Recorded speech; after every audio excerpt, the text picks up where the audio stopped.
Sir বাইরের টেবিলের উপরে এই ব্যাগটা ছিল স্যার। এই ব্যাগটার ভিতরে কিছু টাকা আর একটা কোরআন শরীফ আছে স্যার। এটা আমারই ব্যাগ রুবায়েত।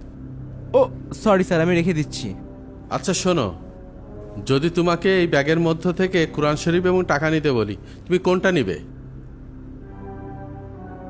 স্যার আসলে আমি কোরআন শরীফ নিয়ে কী করবো স্যার, আমার টাকাটা দরকার স্যার। আর তাছাড়া মোবাইলটা নষ্ট হয়ে গেছে তো স্যার, আমি এই টাকাতে ভালো মোবাইল কিনতে পারবো স্যার। ঠিক আছে, যাও, টাকাটা তোমার। সত্যি স্যার? হ্যাঁ, রাখো তোমার কাছে। Thank you sir, thank you sir.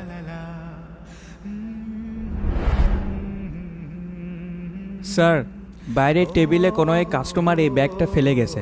না রিফুল, এই ব্যাগটা আমার। ও স্যার, আমি বুঝতে পারিনি। এই শোনো, জি স্যার। দেখো তো এই ব্যাগে কি কি আছে।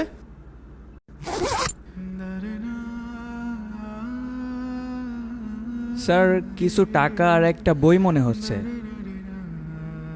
এটা তো কোরআন শরীফ স্যার। আচ্ছা, তোমাকে যদি একটা সুযোগ দিই, এই টাকা এবং কোরআন শরীফ এর মধ্য থেকে তুমি কোনটা বেছে নেবে?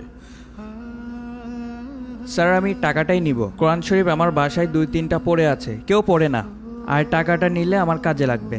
আচ্ছা ঠিক আছে, যাও। Thank you sir.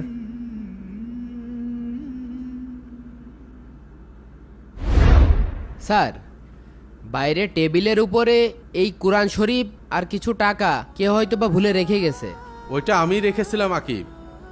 আচ্ছা, তোমাকে যদি এই দুইটা জিনিসের মধ্যে যে কোনো একটা বেছে নিতে বলা হয়, তুমি কোনটা নিবে? স্যার, আমি তো কোরআনটাই বেছে নেব স্যার। আচ্ছা, তুমি টাকা না নিয়ে কোরআন শরীফ নিলে কেন?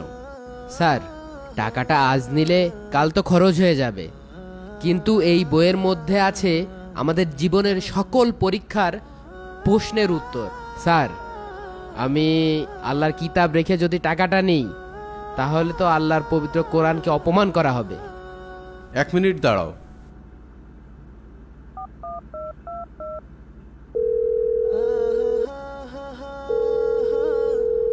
রুবায়েত, আরিফুল, তোমরা দুজনাই কাউন্টারে এসো।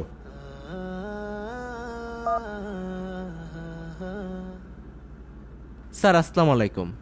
তোমাদের তিনজনকে আমি একটা পরীক্ষা নিয়েছিলাম। তোমরা দুজন টাকা বেছে নিয়েছো, কিন্তু তোমরা কি জানো আকিব কি বেছে নিয়েছে? কি আবার নেবে স্যার, টাকাই নিয়েছে।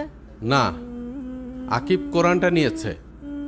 আকিব, তুমি ওদেরকে বলো তুমি কেন কোরআনটা বেছে নিয়েছো। স্যার, এই পবিত্র কোরআন আমাকে একজন সত্যিকারের মানুষ হতে সাহায্য করবে স্যার।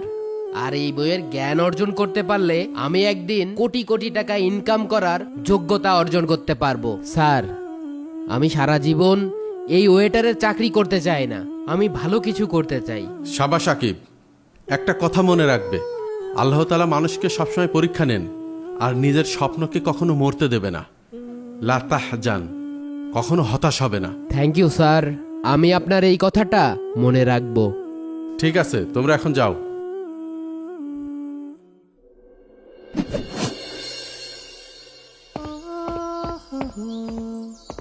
Excuse me. জি স্যার। এই রেস্টুরেন্টের ওনার কোথায়? স্যার, স্যার ওই যে ওই সাইডে আছে। ওখানে আছে না? জি। Thank you. Welcome sir. আসসালামু আলাইকুম স্যার।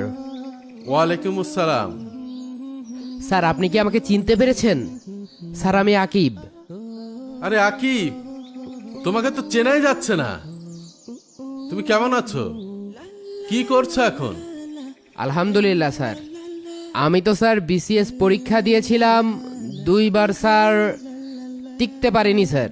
ভেবেছিলাম আমার দ্বারা আর হবে না, আমি তো হার মেনেই নিয়েছিলাম স্যার। কিন্তু স্যার, আপনার সেই কথাটা আমার মনে পড়লো, লা তাহজান। লা তাহজান, কখনো হতাশ হবে না। আমি হার মানিনি স্যার।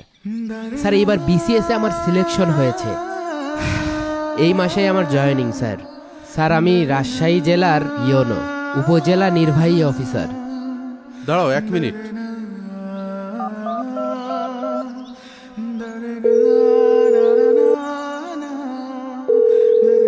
রুবায়েত, আরিফুলকে নিয়ে এখনই আউটডোরে চলে আসো।